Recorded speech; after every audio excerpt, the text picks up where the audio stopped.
আসসালামু আলাইকুম, আমার নাম মিম। ওয়ালাইকুম আসসালাম। আমি যখন ক্লাস 5-এ উঠলাম তখন থেকে কেমন যেন অস্বাভাবিক লক্ষণ আমার মধ্যে দেখা দিতে লাগলো। বলে রাখা ভালো, আমি মাদ্রাসায় পড়ি। আমি আবার ছোটবেলা থেকেই খুব মেধাবী ছাত্রী ছিলাম, কিন্তু যখন থেকে ক্লাস 5-এ উঠলাম তখন থেকেই আমি আর মাদ্রাসায় যেতে চাইতাম না, পড়াশোনা করতে চাইতাম না। পড়াশোনা থেকে আমার মনোযোগ উঠে যাচ্ছিল। তখন আমি খুব অসুস্থ থাকতাম। অবশ্য ছোটবেলা থেকেই আমি সবসময় অসুস্থ থাকতাম, তাই আমার এই ঘন ঘন অসুস্থ হওয়াকে কেউই অস্বাভাবিক কিছু মনে করতো না। মাঝে মাঝে আমার খুব পেট ব্যথা করতো, মাথা ব্যথা করতো, এমনকি বুকে ব্যথাও করতো। আমার যখন পেট ব্যথা করতো তখন আমার মনে হতো কেউ আমার পেটে লাঠি দিয়ে ইচ্ছে মতো পিটাচ্ছে। আবার মাঝে মাঝে আমার প্রচন্ড মাথা ব্যথা করতো। আবার যখন আমার বুক ব্যথা করতো মনে হতো কেউ আমার বুকের উপর বসে আছে। আমার মনে হতো আমার বুকের উপর কেউ প্রচন্ড জোরে জোরে চাপ দিচ্ছে। আমার প্রায় নিঃশ্বাস বন্ধ হয়ে যাওয়ার উপক্রম হতো। আমি একদম চুপচাপ হয়ে গিয়েছিলাম, কারোর সাথে কথা বলতাম না, সবসময় চুপচাপ থাকতাম। আর আমার তখন কেন যেন আলো ভালো লাগতো না, সবসময় অন্ধকারের মধ্যেই থাকতাম। আর আমার ফ্যামিলিও তখন কেমন যেন হয়ে গিয়েছিল, আমার সাথে খুব খারাপ ব্যবহার করতো।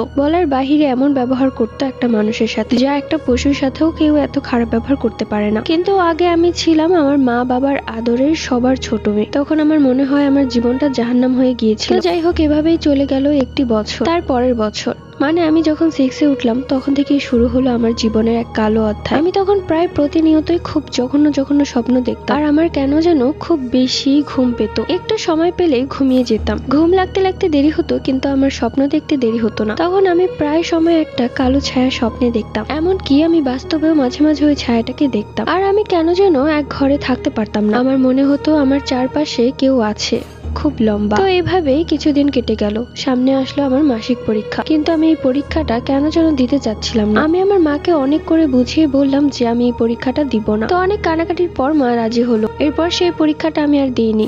দেখতে দেখতে কেটে গেল দুটি মাস। এই 2টা মাসে আমার সাথে অনেক কিছু হয়েছে। দেখতে দেখতে আমাদের প্রথম সেমিস্টারের পরীক্ষাও চলে আসলো, আর মাত্র 7 দিন বাকি পরীক্ষার। তো তখনও কেন যেন আমি মাদ্রাসায় যেতে চাইতাম না, আমি পরীক্ষা দিতে চাইতাম না। একদিন সকালবেলা মা আমাকে ডাকতে আসে মাদ্রাসায় যাওয়ার জন্য, কিন্তু আমি কান্নাকাটি করছিলাম, যাব না। আমি এক জায়গায় বসে বসে কান্না করছিলাম, আমি যাব না। তখন আমার মা প্রচন্ড রেগে যায়। আমি প্রায় 2 মাস যাবৎ মাদ্রাসায় যাই না, মাসিক পরীক্ষাটাও দিলাম না, এখন আবার কান্না করছি, প্রথম সেমিস্টারের পরীক্ষাটাও দিতে চাচ্ছি না। আমার মা তখন নিজের রাগ কন্ট্রোল করতে পারে না, আমাকে ঝাড়ু দিয়ে কয়েকটা বাড়ি মারে। তখন আমার প্রচন্ড পরিমাণ রাগ উঠে। আমি কাউকে কিছু না বলে বাড়ি থেকে বেরিয়ে যাই। প্রায় অনেক দূরে চলে গিয়েছিলাম। তখন ওইখানে আমার একটা চাচি আমাকে দেখে ফেলে। তখন ওই চাচি আমাকে জোর করে ওনাদের সাথে নিয়ে যায়। আমার ওই চাচি ছিল ওনাদের বাবার বাসায়। তখন আমাকে তার বাবার বাসায় নিয়ে যায়। তো সেখানে অনেকক্ষণ বসে থাকার পর সেই চাচি আমার মাকে কল দেয়। তারপর আমার মা এসে আমাকে বাসায় নিয়ে আসে। তারপর দিন আমি মাদ্রাসায় গেলাম।